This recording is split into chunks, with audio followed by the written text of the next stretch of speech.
Ibu Bapak, saudara-saudara yang kekasih dalam Yesus Kristus, Shalom.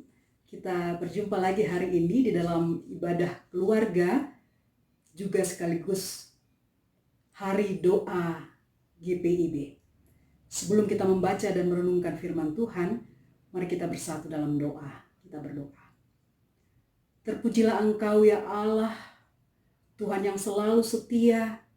Kami mengucap syukur atas pemeliharaan-Mu hari ini, sehingga kami di dalam keluarga kami masing-masing boleh berkumpul bersehati untuk bersama-sama beribadah menyembah Engkau ya Tuhan.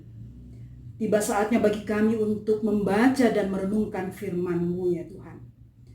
Engkaulah ya Allah yang menguasai seluruh hati, pikiran dan keberadaan kami hari ini dengan kuasa Roh Kudus-Mu, agar kami diberikan konsentrasi, kami dipenuhi dengan hikmat-Mu untuk mengerti kebenaran firman Tuhan yang diberitakan hari ini. Berfirmanlah bagi kami, di dalam nama Tuhan Yesus Kristus kami berdoa. Amin. Pembacaan Alkitab hari ini dari Injil Lukas pasal 9 ayat 22 sampai ayatnya yang ke-27 yang menyatakan, dan Yesus berkata, anak manusia harus menanggung banyak penderitaan dan ditolak oleh tua-tua, imam-imam kepala dan ahli-ahli Taurat, lalu dibunuh dan dibangkitkan pada hari ketiga. Katanya kepada mereka semua, setiap orang yang mau mengikut aku, ia harus menyangkal dirinya, memikul salibnya setiap hari dan mengikut aku. Karena barang siapa menyelamatkan nyawanya, ia akan kehilangan nyawanya. Tetapi barang siapa kehilangan nyawanya karena aku, ia akan menyelamatkannya. Apa gunanya seorang memperoleh seluruh dunia, tetapi ia membinasakan atau merugikan dirinya sendiri? Sebab barang siapa malu karena aku dan karena perkataanku, Anak manusia juga akan malu karena orang itu apabila ia datang kelak dalam kemuliaannya dan dalam kemuliaan Bapa dan malaikat-malaikat kudus. Aku berkata kepadamu, sesungguhnya di antara orang yang hadir di sini ada yang tidak akan mati sebelum mereka melihat kerajaan Allah. Demikianlah pembacaan Alkitab. Terpujilah Tuhan Yesus. Hosiana. Hosiana. Hosiana, Hosiana.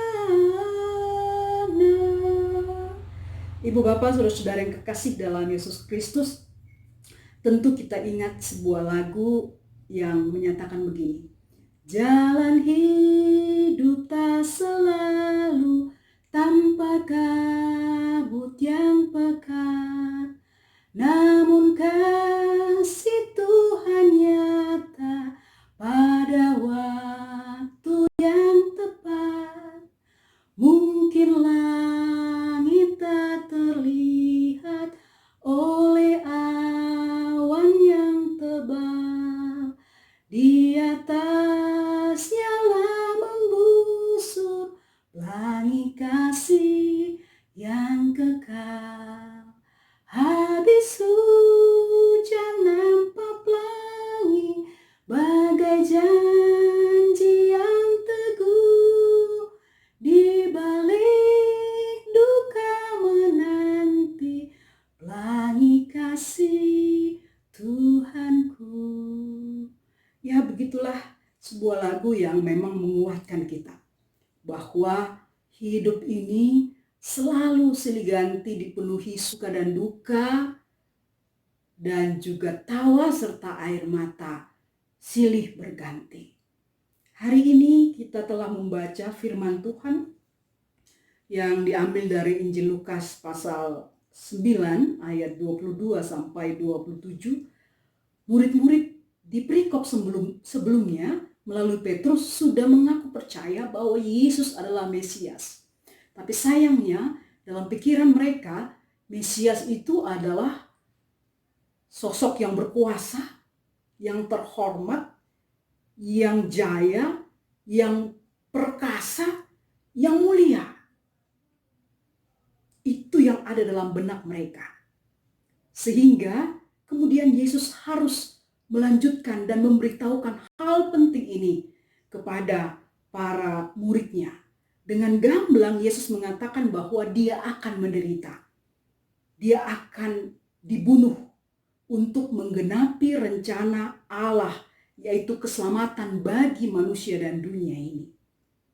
Karena itu Yesus memberitahukan penderitaannya, kematiannya, untuk memperingatkan murid-muridnya supaya mereka tidak kecewa, karena Mesias yang dimaksud adalah Mesias atau hamba Tuhan yang menderita, seperti yang digambarkan dalam Yesaya pasal 53. Kemuliaan Mesias memang awalnya tersembunyi oleh penderitaan, oleh salib, oleh pengorbanan, oleh kematian. Dengan ditolak, dengan dibunuh. Karena jalan kemuliaan tidak ada jalan lain, yaitu jalan yang harus melalui penolakan, penderitaan, salib, dan kematian. Karena itu Yesus mengingatkan murid-muridnya bahwa ada 3 hal penting kalau mereka ingin menjadi pengikut Yesus. Yang pertama adalah setiap orang harus menyangkal dirinya. Artinya mengutamakan Allah, mengutamakan kehendak Allah, bukan kehendak diri sendiri, bukan keinginan diri sendiri. Mengatakan ya pada setiap kehendak Allah, kepada setiap firman Allah, dan tidak kepada setiap kehendak atau keinginan kita.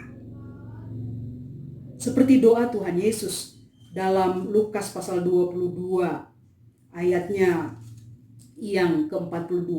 Ya Bapakku, jikalau engkau mau, ambillah cawan ini daripadaku, tetapi bukanlah kehendakku, melainkan kehendak-Mu yang terjadi.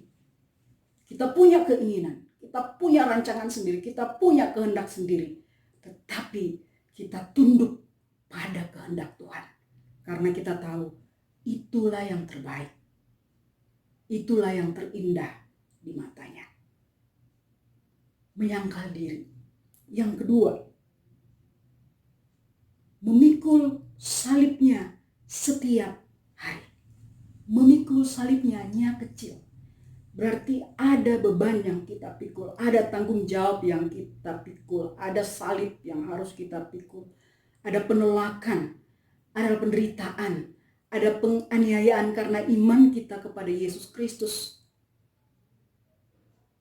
Bahwa kita harus berkorban.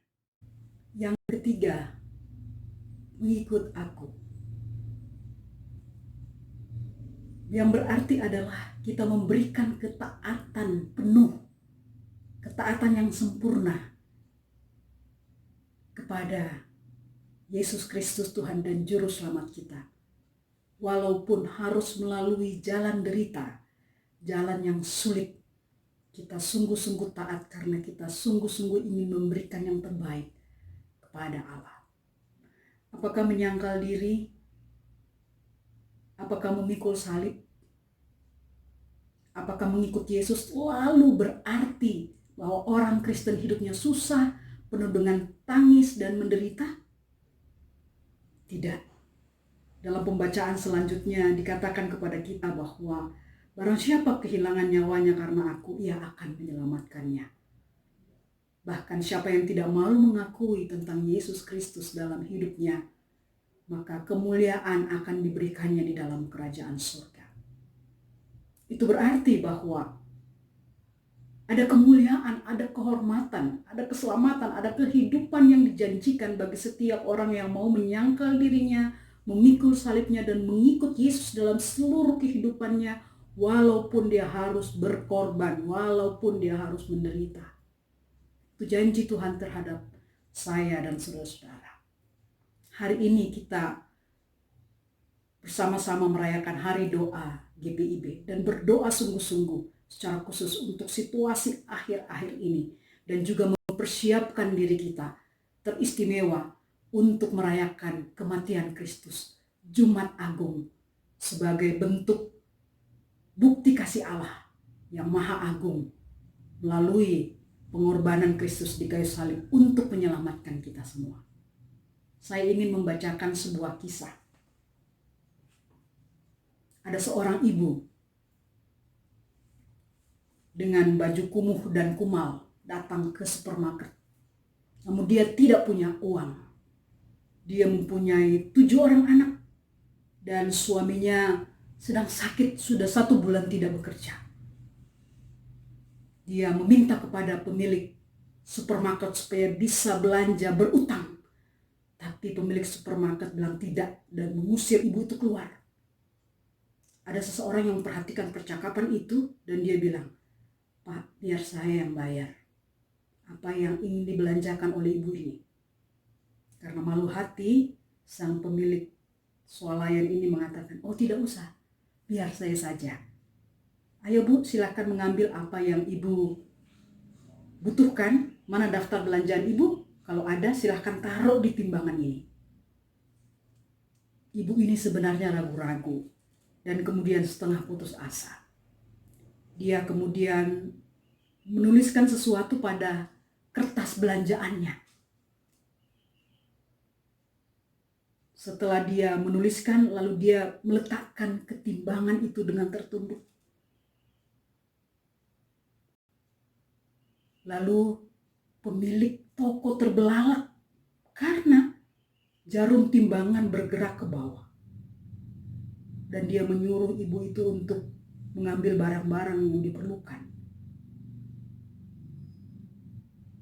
dan menaruh ke timbangan yang di sebelahnya. Tetapi timbangan itu tidak pernah seimbang. Sampai terus-menerus ibu itu membeli sesuatu dan menaruh dalam timbangan itu. Pemilik toko berkata, "Aku tidak percaya dengan apa yang aku lihat." Bapak yang baik hati yang ingin membayarkan belanjaan ibu tersebut itu kemudian tersenyum. Sampai semua kebutuhan ibu itu terpenuhi.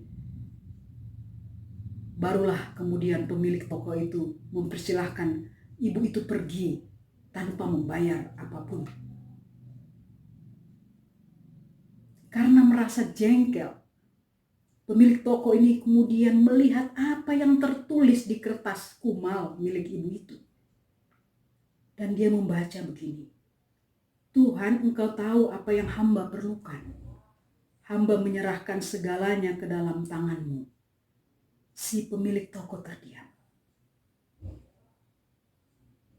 Si pelanggan baik hati bahkan memberikan selembar uang kepada ibu tadi sebelum dia pergi.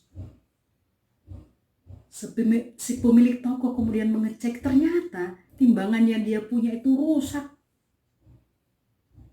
Saudara-saudara, hanya Tuhan yang tahu bobot sebuah doa. Itulah kekuatan sebuah doa. Doa adalah sebuah kekuatan terbesar dalam hidup kita, tanpa biaya tetapi penuh daya guna. Memang mungkin tidak mengubah segala sesuatu yang kita minta, tetapi Tuhanlah yang berkenan, berkuasa untuk mengubah segala sesuatu melalui doa kita. Melalui pembacaan hari ini, kisah tadi dan lagu di awal, kita diingatkan bahwa tidak ada yang sia-sia ketika kita menyangkal diri sepenuhnya, ketika kita mau mengikul salib sungguh-sungguh dan mengikut Yesus dengan setia. Dia akan memberikan yang terbaik di dalam kehidupan kita. Tuhan memberkati kita semua. Amin.